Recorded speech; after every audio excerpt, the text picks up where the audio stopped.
The Battle of Mogadishu, 30 years later, is made possible by Early Services Incorporated, proudly serving our nation's veterans, and by Axient. Accelerate possible.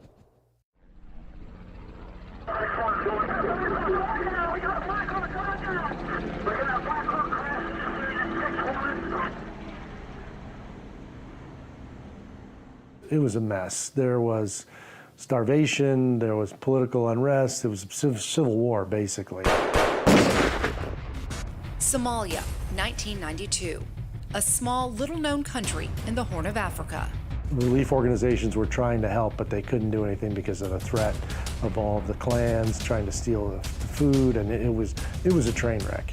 Severe drought and famine sent the country into lawlessness. There was a fight for every article of anything that had any values. A humanitarian and political crisis unfolding thousands of miles away. There's a reason why we were sent there to try to restore hope, I guess, at that point for the folks in Somalia that were, starving. Bakar market is where we're going into, and we were going into a hornet's nest, and we all knew that. I don't think anybody could be totally prepared for the level of violence and the amount of killing that we saw in Somalia.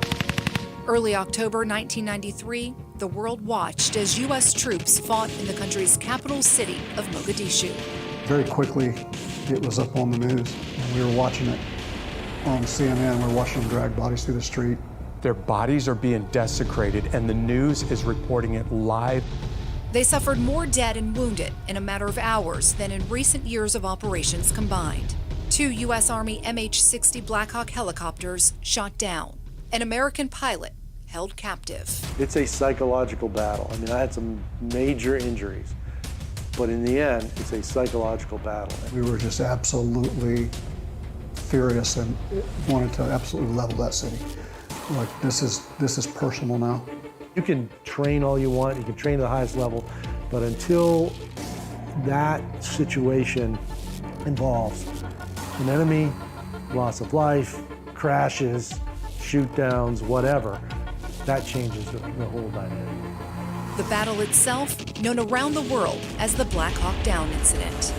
It hurts, always hurts when you lose a soldier. I think it's very important we never forget what happened and the lives that were lost and the families that were affected.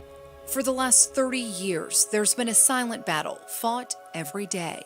Gold Star families are our nation's heroes. The unspoken heroes of the Army, of the military in general, or the families back home. The families are kind of the lost souls out there that are kind of just struggling with life as they try to grieve from their loss of their loved one. That's the lasting effect. It leaves a hole in families and lives that can never be filled. And there's nothing you can do.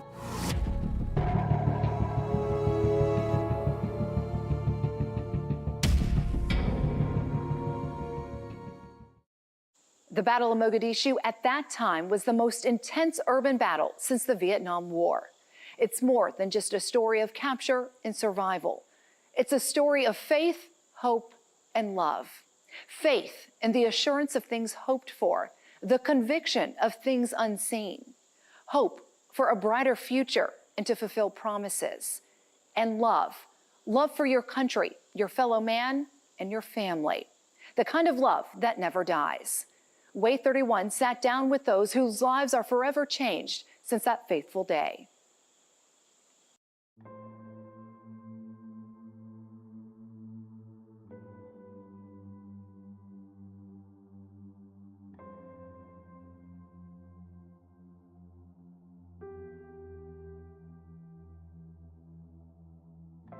We were brothers. I mean, we fought like brothers, we celebrated like brothers, we played like brothers. I mean, we definitely were. You know, and that's part of what happens in an organization like that.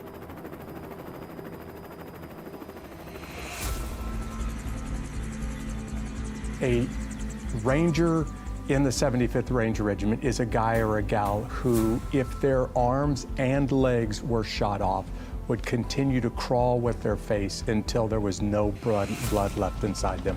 Whatever it takes to accomplish the mission, they're the guys and gals that will do it. To this day, they're still doing things that the nation has no idea what they do. But really, all you gotta do is watch CNN or any type of news networks. And in some countries in distress and has a problem, you can probably guarantee that the Night Stalkers are somewhere close. All very physically fit. They're all smart guys. They're all capable people. But I think two things I think that sets them apart. They're extremely driven, and to the point where they're overachievers. When I found out about the existence of the 160th, at the time, it was very hush-hush. Nobody talked about it. It was kept under the cloak of darkness, if you will.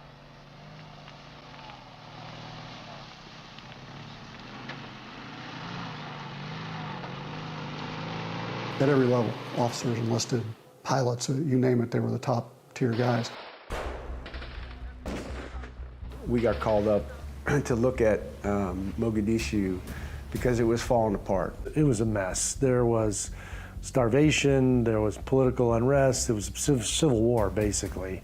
And relief organizations were trying to help, but they couldn't do anything because of the threat of all of the clans trying to steal the food, and it was a train wreck. Somalia in 1993 was the epicenter of a drought that had led to a famine, and in Africa, 500,000 people dead of starvation.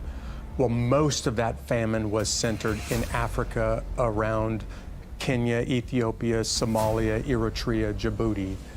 And Somalia just happened to be the center of it, but it also happened to be the most lawless place on earth. There was another big mission that was brewing that everybody was focused on at the time, and it was in Libya. And we were all geared up doing training for that particular mission. When we got pulled off the big mission to go to do this UN mission in Somalia, we were furious. There was so much destruction, and obviously the death was the reason why we were sent there to try to restore hope, I guess, at that point.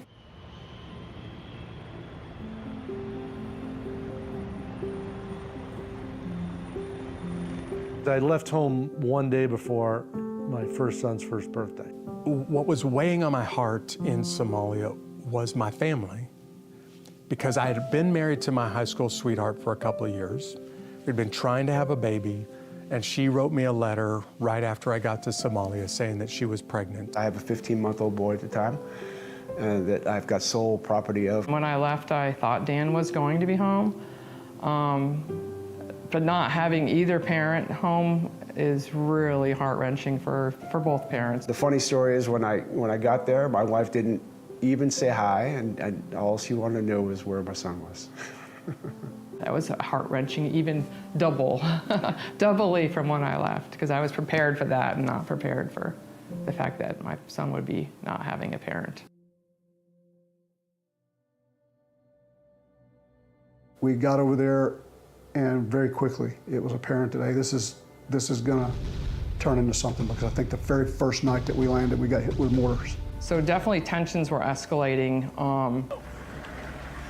Several of my folks were involved in rescue operations of some Marines that had been ambushed and their vehicle had been disabled.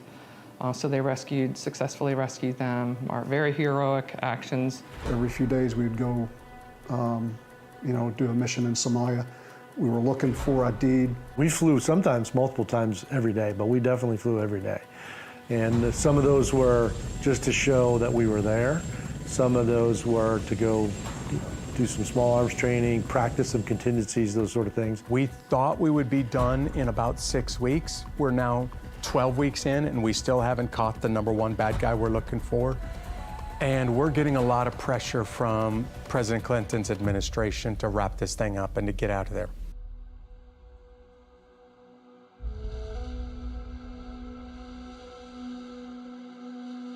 Had a crew out flying, and they were on the Eyes Over Moog mission, and They were struck underneath their aircraft by an RPG.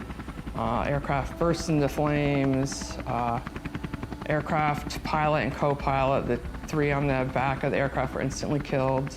The pilot and co-pilot landed the aircraft miraculously, not too far from one of our ports.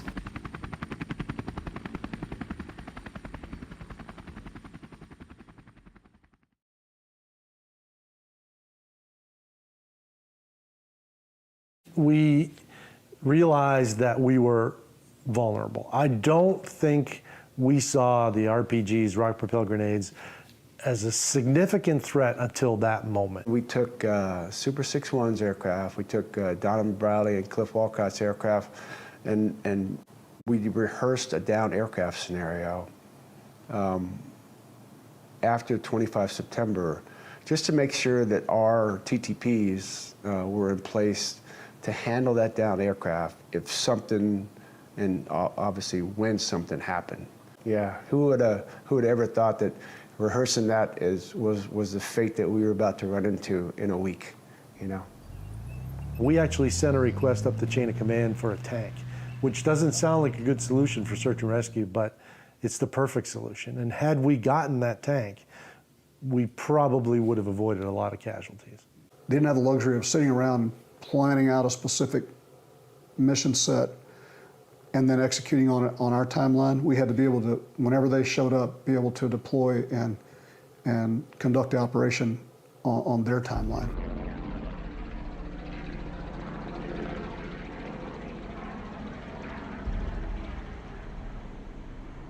Well, I was actually at the operations center. We were planning a training exercise for the next day. We started watching it, and at first we were like, okay, this is going to be another false alarm. And the more we watched it, the more we realized, hey, maybe there's something here, you know, and the intelligence gradually started coming in, and it started matching up with some of the triggers that we had identified early on that would cause us to launch our raiding force. We're not going to have the chance to get these two guys in the same building at the same time if we wait till nightfall. Bakar Marker is where we're going into, and we were going into a hornet's nest, and we all knew that. All of us knew before we launched the force, this is going to get ugly. How ugly? We have no idea. And I came running back out of the hangar, and the pilots ran to their aircraft, the Rangers ran to their place, and everybody was geared up, ready to go, kind of anticipating it. Your blood pressure and everything is elevated at that point because you know it's game time. And that's what we trained for. You know, I mean, we were pumped to go. And it still sends a chill up my spine just thinking about it. I loved what I did for a living. And you know, to me, there's never been a greater challenge in my life. I'm the first Humvee leading the long convoy and navigating them through the city streets. We had that target building, which was kind of, it was a 3-story building, kind of L-shaped. My job was to go into the lower ground floor of the building and start clearing that section, and they had other teams that were distributed with different responsibilities in the building. I'm the flight lead of my element, which means I'm responsible to get my aircraft and a flight of aircraft to a specific target. To me, this is the ultimate. It's like you are the quarterback. I mean, you know, it doesn't get better than that. It put me in a mode where I felt very confident and close to invincible. Not totally invincible, but pretty darn close. So I was a pilot in command with Herb Rodriguez and Kenny Hickman in the back.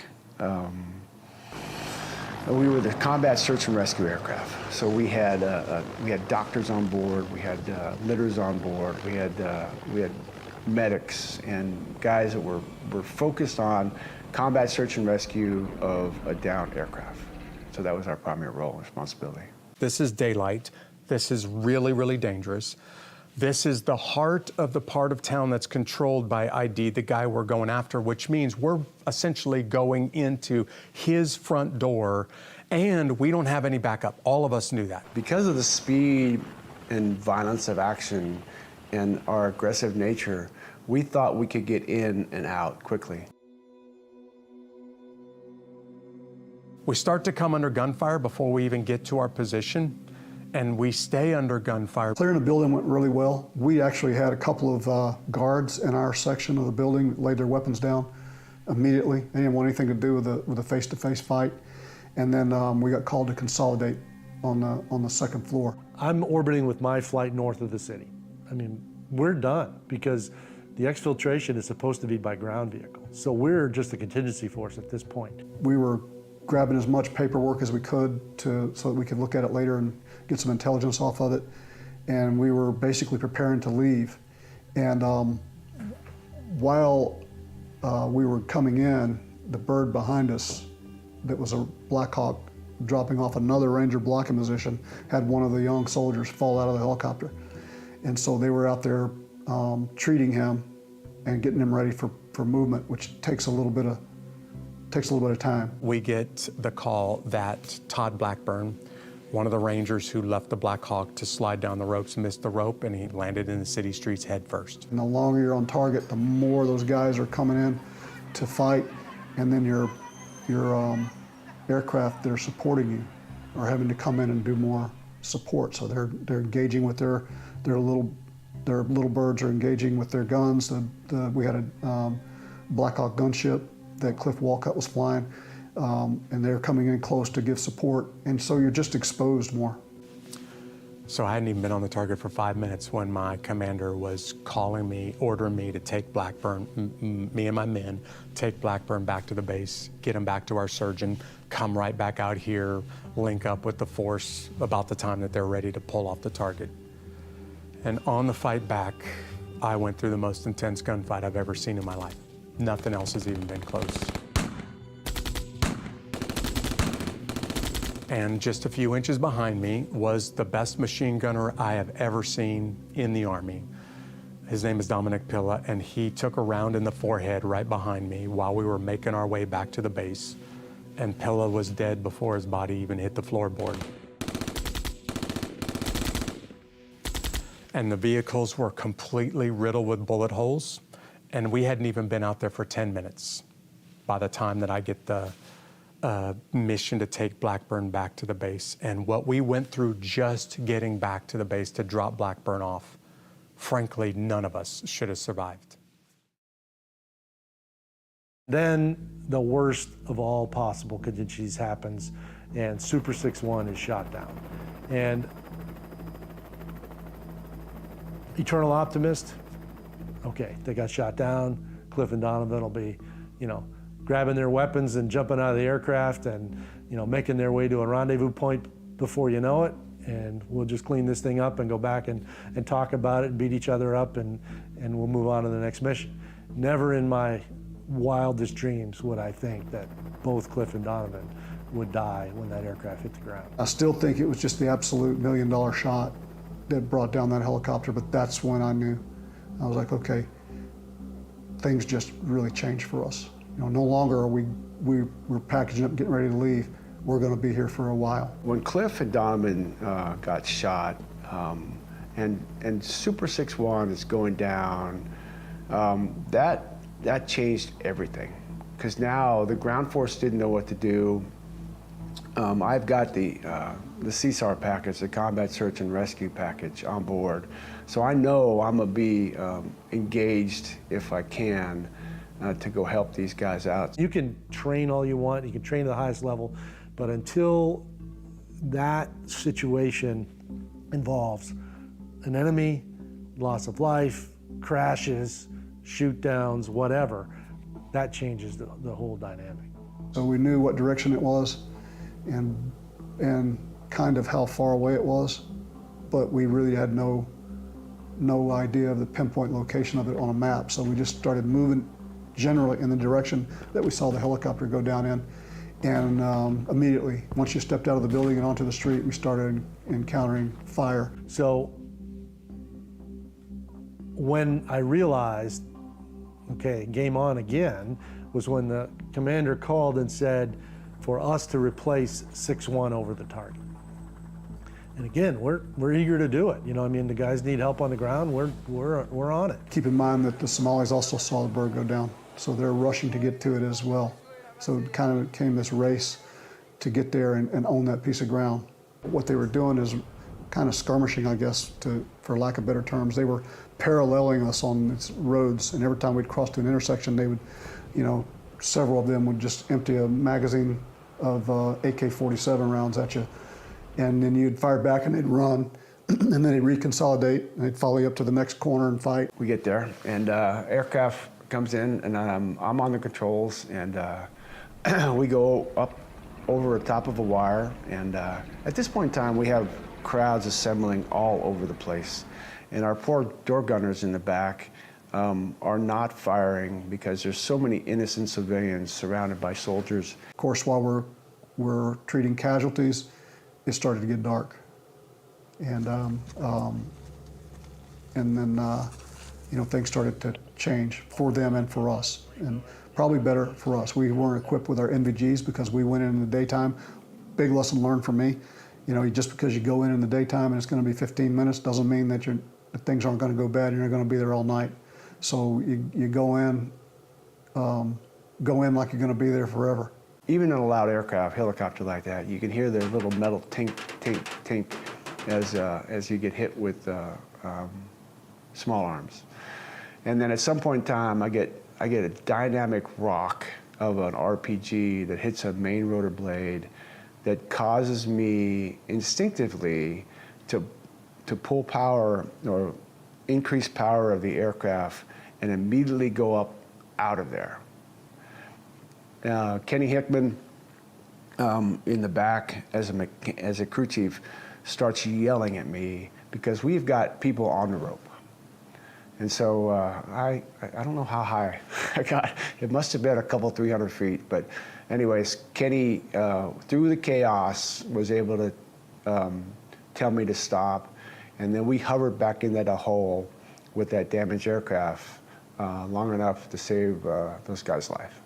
And to this day, I give Kenny credit for saving those guys' life because I was out of there. Halfway between where we got hit and the airfield was a soccer field. And I told the crew, I said, listen, let's get to the soccer field and let's reevaluate the situation. So I told the crew chiefs, I said, all right, we're going to arm you, but don't shoot until, we all agree that we know where all the friendlies are. And we never had time to sort that out. I mean, we made it around the target 3 times maybe before we got hit. The only thing we didn't even think of is that we never thought that multiple aircraft would be shot down. Yeah, it hit the tail. So I always told people it feels like going over a speed bump, 3 times faster than you should. I mean, it's a jolt to the airframe, and you got hit, but there's nothing visible wrong. And I was flying, and I still remember this because I was in the right seat, and as we were orbiting, I'm looking through the cockpit to try to see what's going on, because when you're in a turn, you're in a bank in an aircraft, right? And as soon as we got hit, I rolled out, and then I just started heading for the airfield, which is only 2 miles away. I mean, we're going to go see what's going on with the aircraft, and we'll be fine, and we'll, put a Band-Aid on it and jump back out here. And then a few seconds later, all hell breaks loose.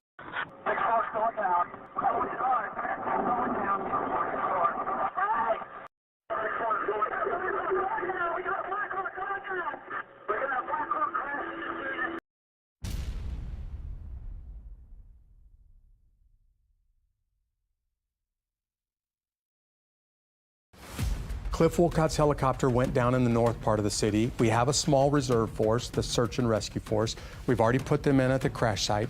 Now Mike Durant's gone down. He's in the south side of the target building, and we don't have anybody else. So Jeff, you need to get back on the Humvees, and we're going back out to the Durant crash site to see if anybody's alive there. So I sent everybody else to go get some more fuel and get some more ammunition, pulled that one Humvee off to the side and cleaned it up, getting ready to go out to Mike Durant's crash site. And at that moment, I was 100% convinced everybody in my squad is going to die. I don't know if anybody has survived at either one of the crash sites. I hope that everybody's still alive. At that moment, I just started to surrender my fate in God's hands, really to just surrender my life. I know I'm not going to see tomorrow morning. There's no question I'm going to die, but I don't want to do something as a leader that's going to cost somebody's life tonight unnecessarily. So from that moment on, all I could think about was my men. When we were moving to our crash site, what we call the first crash site, I got what I thought was a weird call from Randy Shugart. And he said, "I'm at the crash site. What's your ETA?" And I went, we're on our way, we'll be there in a few minutes. He said, "Hurry." But I'm still thinking that he's at the first crash site, because I didn't know that there'd been another crash site. But he was at the second one. It took us about an hour to get the aircraft back up and flying. So I know at some point I went down to their tactical operations center and was trying to get the heads up on what was happening, and then found out what Dan was doing, and then found out about the aircraft. It was very dynamic at that point in time.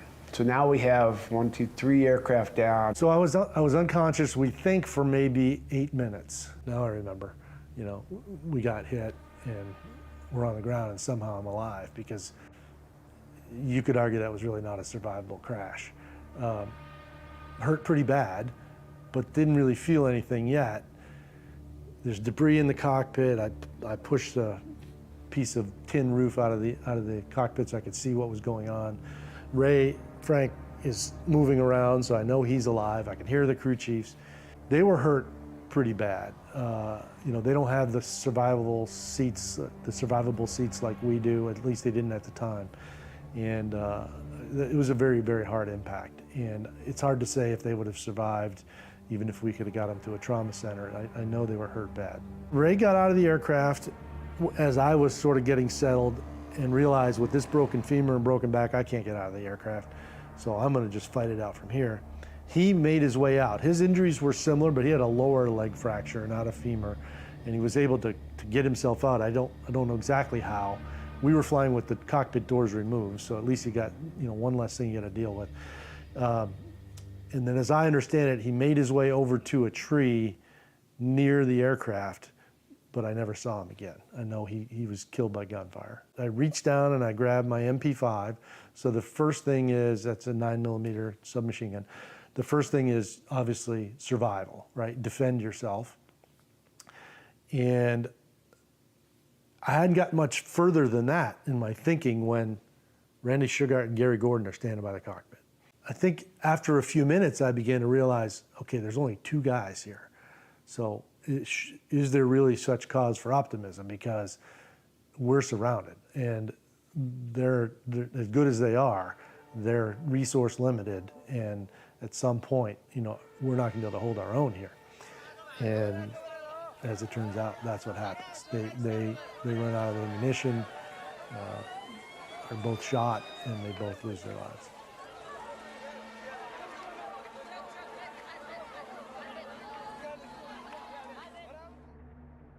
As I understand it, had been told that Deed, who was in charge of the Halberg-Getter clan at the time, wanted a live American. At that point, I'm the only one left alive. And I don't know whether that's the reason they stopped beating. I mean, initially they were going to beat me to death. There's no question about it. I mean, they broke my nose, cheekbone, eye socket. They were ripping all my gear off. And I'm sure that, this was it. And then suddenly somebody's shooting rounds in the air and basically getting control of the mob. And as I understand it, capturing me on behalf of General Adid.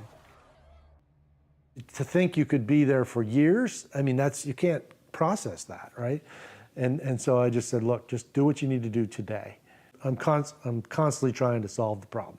What can I do to solve the problem? What can I do to make this better? And just deal with it. There was no why me. It was just again trying to revert back to common sense in some cases, and then what they had taught us in survival school. So I spent the entire night, Marie, until 10:30 that next morning, with good pinging information from all 6 of those soldiers' radios, hoping that they were going towards a safe location and that we would be able to extract them. now knowing that the Somalis had taken or killed all of the 5 of them, and Mike had been captured, and they had turned their radios on, and the radio transmissions and the pinging that I was getting from my aircraft was just the Somalis had turned the radio on. For all the soldiers listening to this, they'll understand what I'm talking about. The fight became taking care of each other and trying to get everybody back. And it had nothing to do with the politics, it had nothing to do with what we were doing as far as who we were taking.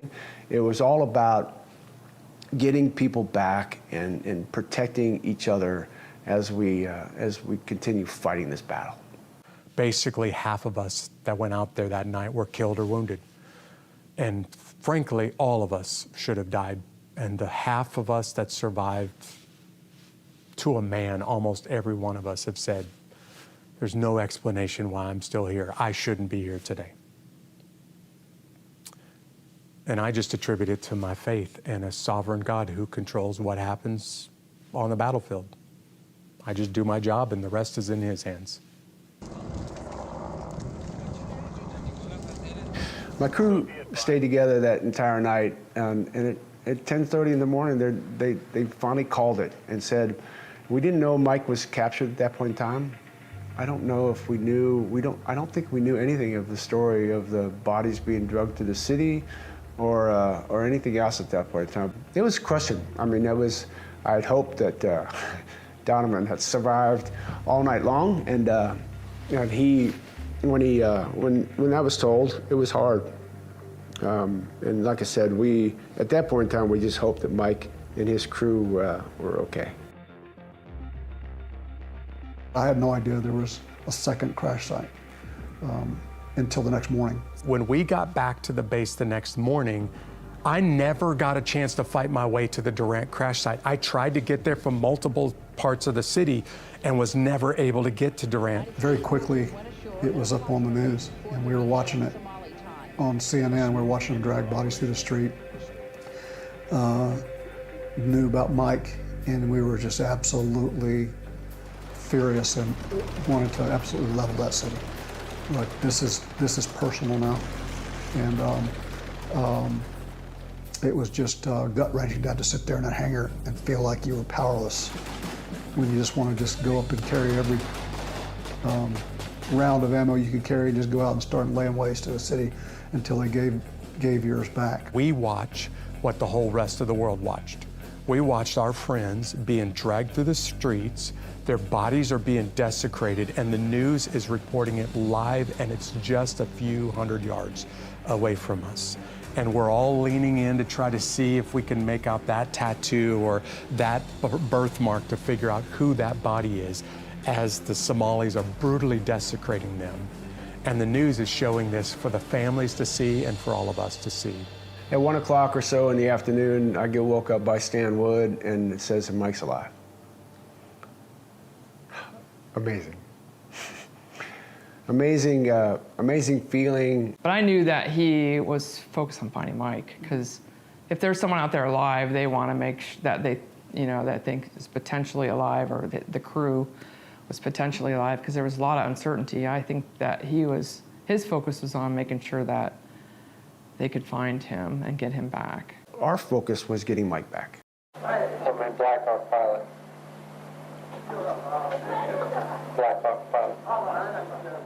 Video exploitation, I think, is something any prisoner is at least concerned about, because it's like being interviewed by the media, right? I mean, you can kind of turn it into almost anything you want, depending on how many things you say. They can be cut up or abbreviated, or the question changed, or whatever, right? So there's always a lot of concern when you start talking about being videotaped in captivity or under interrogation. CW3, Mike Durant, U.S. That was my proof of life. That was, without that video, nobody knows where I am, if I've survived or not, and there's no accountability. But once there's proof of life, now the Somalis are accountable for my safety and survival in as much as, they're going to comply with the Geneva Convention in a situation like that. So we started gridding out the city, and we put loudspeakers in the back of Blackhawks, and then we started flying these missions and played this god-awful music that I'll never forget. I mean, it's hard to remember, but it's god-awful music. I don't know who it was that mentioned, why don't you talk to him? And so he put me on loudspeaker, and I basically, just told him the same thing, I tell him to this day. I said, we're not going to leave you. First of all, anybody that served, certainly in combat, is going to tell you, they know that their brothers and sisters are going to do whatever they can do on their behalf, and you're confident in that. But to hear it is something different. When you hear from the sky, Mike, we won't leave without you, it's pretty moving, and it just, raised my optimism level a little bit. Not a lot, but a little bit. And anything positive is a really good thing in that situation. I didn't know that he had a compound fracture of the femur, didn't know about his back, but I knew Mike would be okay as long as we could get him back. The frustration of not knowing where he was and just want to go out and we'll just go house to house to house and hit every house in the city till we find him. And that's the soldier side of and then your leadership's thinking, no, we got to have intelligence and stuff, and we were geared up and ready to go 24/7.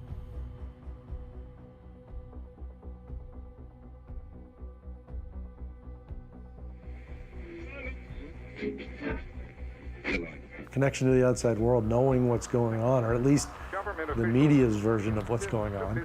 But it was fairly accurate. It was actually the BBC and Armed Forces Network were the two things that you could get on that radio. And again, some of it was just morale. Mike wrote a letter to the 160th, and Mike wrote a letter to his family that we dissected, and Mike had been through some training where he could place some words in there to help us figure out where he was. But Mike was just trying to communicate. In retrospect, it was kind of the funniest story in the world, because we're dissecting his letter thinking that he's telling us some secrets. No, he was just trying to tell us that he's okay. It's a little victory. They never knew I was doing it. They thought I was reading the Bible, which I was, but they never knew that I was keeping a journal. But in retrospect, if we had gotten a pinpoint location on Mike Durant to this day, and we had launched a rescue mission to get him back, they would have killed him. So although we were looking for him and we were trying to get him back and trying to reassure him, that we're not going to leave him, I'm glad we didn't launch a rescue mission, because we'd have probably caused him to die. It took about 11 days for us to get Durant back, and I got to give a lot of credit to the former ambassador Robert Oakley, who showed up, who negotiated not just Mike Durant's release, but the return of the 5 bodies that were recovered from his crash site. It's over, somehow, in a much shorter time than I thought it would be. I sort of mentally, even though I'm surviving a day at a time, in the back of your mind, you have some sense of, this is not going to end soon. And it was a miracle, really, that it did. So I fly over in the Black Hawk to go pick him up. And then I said, where's Cliff and Donovan? And that's when Herb Rodriguez, who has a big heart, you could just tell by his reaction that they had been killed. And I don't remember who said it, but that they died at the crash site. How do you process that? Is it just overwhelming? It was another blow, yeah, because over time on the news I'd found out about Gary Gordon and Randy Sugart and my crew, and the fact that it had been a big fight and there'd been a lot of fatalities and all bad, and then you think, okay, I'm out of here. You get reunited with some of your closest friends, and then you find out there's 2 more gone. It was, and I think, you know, at that point I'm heavily sedated, so your emotions are hard to predict at that point, but it was pretty tough to hear that. We all lined up from the airplane hangar, provided a human corridor as he was marched through on a stretcher. It was awesome, and it was bittersweet. When you're in the middle of something like that, it's like a sea of people because you can't really see beyond the front row, but it was all just a bunch of very happy for probably the first time in 2 weeks people, just glad to see one good thing happen here, and you know, I really appreciated that. So it was important for us to carry that boy, you know, to the 141 and send him on his way. The four of us take him on a stretcher down this line all the way to the back of the 141, and at that point in time, we give him a shot of Jack Daniels. And the nurses and the doctors at that point in time were furious at us. But the whole line had a shot, and we toasted our fallen comrades at that moment in time. Is a way for us to show an expression of gratitude for the sacrifices of our comrades. And in that case, there was a lot to show gratitude for. And it's a way of saying goodbye also. It's a way of saying, you know, we'll see you again, but not on this earth. Surreal. It was just the most amazing moment in our time there, because it was all, at that point in time, it was all about the fallen comrades.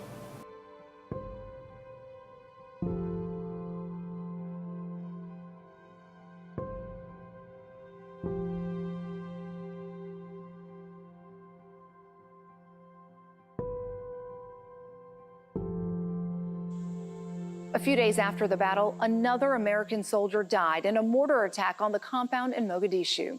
In total, 19 families were about to join a group no one ever wants to be a part of. They would forever be branded as Gold Star families. In just a moment, we'll give you a rare glimpse of what it was like for families back home. Sherry Briley, the wife of CW3 Donovan Briley, shares the battle through her eyes.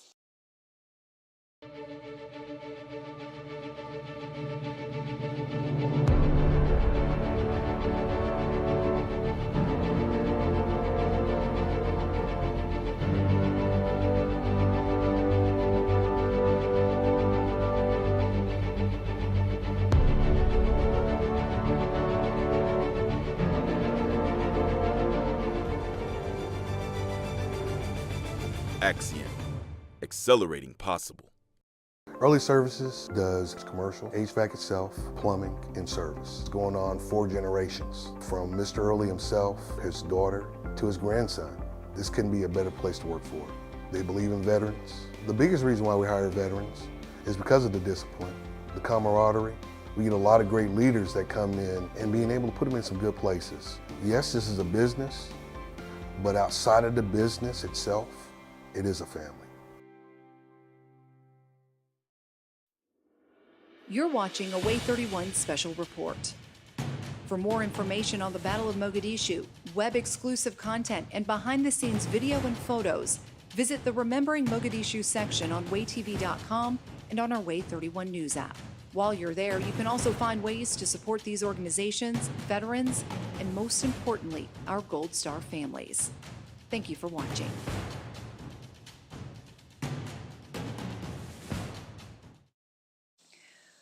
Welcome back. You just heard firsthand accounts of courage in the face of adversity, a true testament to those who wear the uniform. But it's the unspoken heroes, those who are left to navigate this life without their loved ones, that live with the pain every day. This is why we remember. We met on April 5th, 1983. From that moment, Donovan and Sherry were hooked.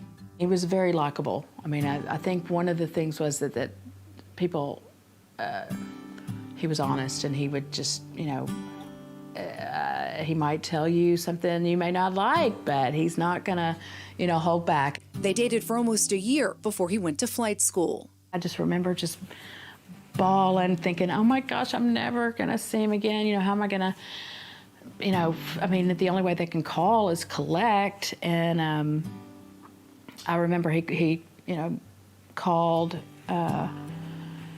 and he's like, I'm coming home for Thanksgiving. And then he asked me to marry him on Thanksgiving, and then that was it. We had a quick wedding. And like most young, newly married military couples, off they went so Donovan could finish flight school.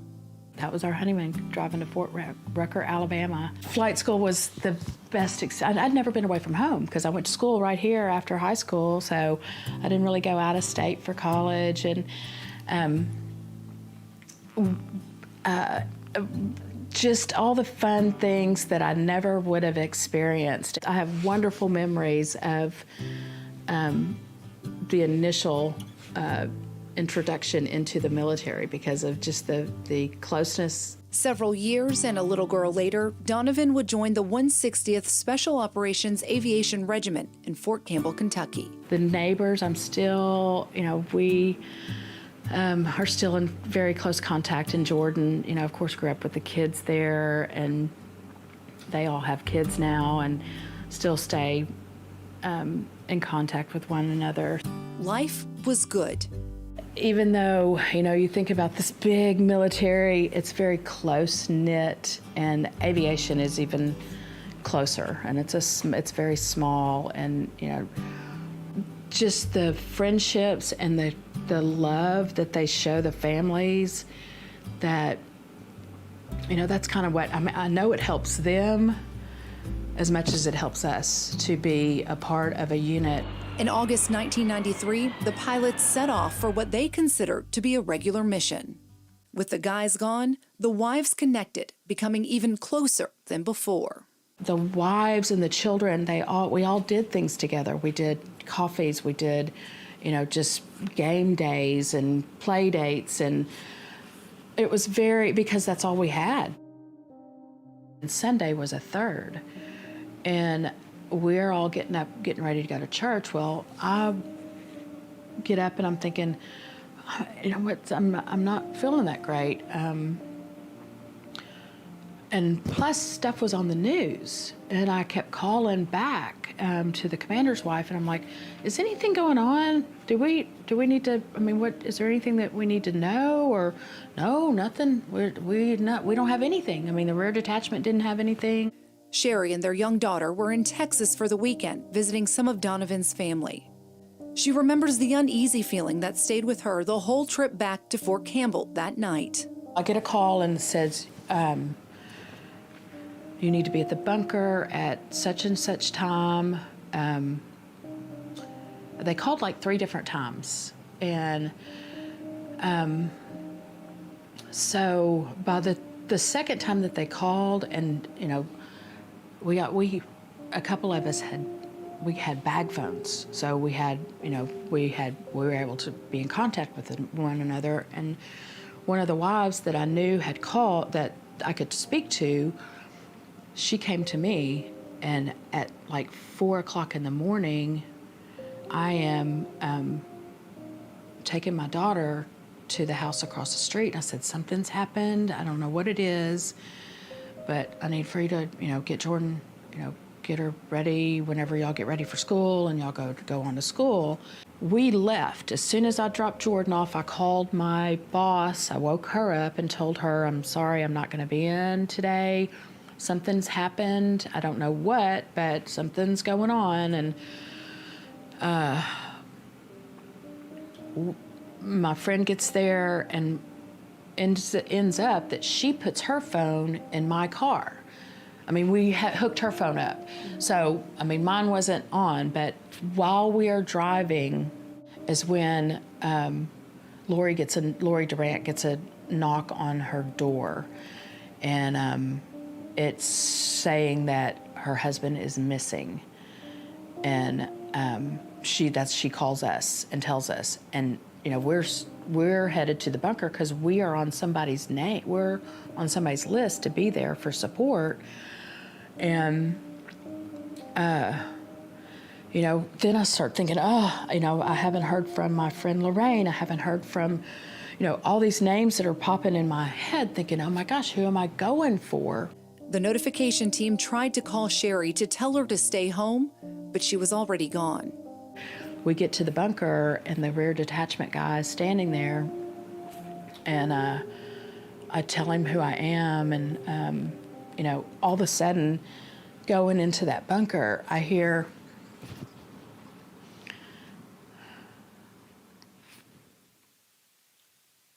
Sherry Briley's here, Sherry Briley's here. And my friends that I'd meet in the parking lot, we're all hugging because we're thinking, oh my gosh, we thought we didn't know who we were going to be going for. Those people were there for me. I mean, it's so crazy remembering hearing all the way down the hallway, Sherry Briley's here, Sherry Briley's here. And then they pull me in, and there is a chaplain and another military guy, and that's when they tell me. That afternoon, Sherry Briley broke the news to their 5-year-old daughter. And the next day, they received a package from heaven. The final letters Donovan would write his family. Are very spiritual, believers, lots of faith, and maybe, he knew and wrote Jordan almost like just a life lesson of, these are things that probably, when do well in school, do your best, always be truthful, be a person of your word. I mean, all these things that, he shoved into this letter that he wouldn't, maybe he knew he wasn't going to have a chance to tell her. That was 30 years ago. As far as Jordan, who's going to walk her down the aisle, he has 3 beautiful grandsons. And plus just seeing all of Jordan's accomplishments that she's done. And she still is she's a wonderful mom, a wonderful wife. Donovan Briley's legacy lives on through his 3 grandsons. As long as we say his name and that he's not forgotten, other people won't forget who he is. Sherry and their daughter joined a select group no one chooses to belong to. Like so many others who lost their loved ones in combat, they are a Gold Star family. He is still invincible to us.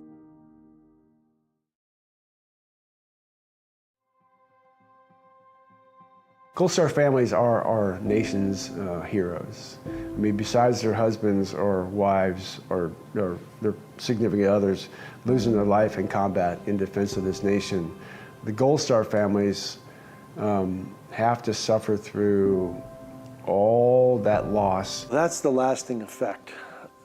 It leaves a hole in families and lives that can never be filled. And there's nothing you can do. The unspoken heroes of the Army, of the military in general, or the families back home. Every minute that you're gone, they're wondering what's going to happen. Every time the phone rings, they get a knot in their stomach. I personally have always just felt tremendous gratitude and felt blessed that I've gotten now this 30-year bonus to my life. That I don't know how I got it, but I appreciate the fact that I do have it, and I've tried to do everything I can do with it. I think it's important to remember them, and to celebrate them for the men that they were. I also think it's very important for those of us that were fortunate enough to have survived that battle to try to be the best that we can, because if you don't, then what are you here for? For surviving families, knowing that you're not alone, even though the type of death may have been totally different, something, it doesn't matter. I just want people to understand the level of commitment that today's military has for their freedom and for our way of life. I want them to recognize what the military family sacrifices. It is incredible what military families go through, and most people will never know in their lifetime what they have given up for our freedoms. I can smile about some things, and just some things are just still, you can't help but not, just, it's emotional. It's painful, and I don't, does that pain ever go away? it gets easy. It does get easier, but it's still there. I wouldn't be here without them. There's no question. I've said that from the beginning. It's the most courageous act I've ever witnessed, and they certainly deserve the Congressional Medal of Honor, which they were both awarded. And there's words can't do it justice, honestly. You know, to get a second life. I mean, essentially the second half of my life I got because of their sacrifice. But it is a great honor to their family, and it's something that that their family, you know, can be proud of, but it doesn't bring back the husband and a father and a friend. It affects everyone permanently. 3 decades later, and not much has changed in Somalia. Bullet holes and remnants of the battle still litter the city's streets, a painful reminder of the bloodshed and perils of war. And yet, for those directly impacted by the battle, these 3 things remain: faith, hope, and love. Faith in the American soldier and a higher power. Hope for a brighter future and the reunion with loved ones when we leave this earth. And the greatest of these is love. Love for country, your fellow man, and family. I did read this one letter. It was from a cancer survivor. She had been in a group of people who all had cancer. They all died except her. And she had this attitude, and I'm paraphrasing here, about, I can't just live my life thinking about why am I alive and they are not. I need to live it to the fullest. And the phrase she used was, look back but don't stare, meaning remember it, pay homage, remember the good times, think about the loss, but move out and go live your life. And that's what I've tried to do.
You can watch this story anytime on WayTV.com and on our Way 31 News app. Just look for the Remembering the Battle of Mogadishu section. You can also find special web-only features and extended interviews there as well. You've been watching a Way 31 special presentation.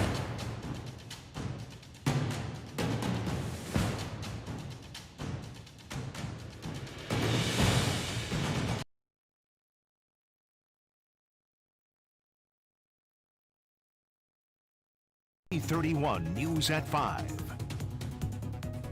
I'm Dan Schaefer, live in Decatur, where family, friends, and hundreds in the community came here to pay their last respects, say their final goodbyes to Steve Perkins. He was shot 1 week ago today by Decatur police. Today, what the city is saying about that investigation as this community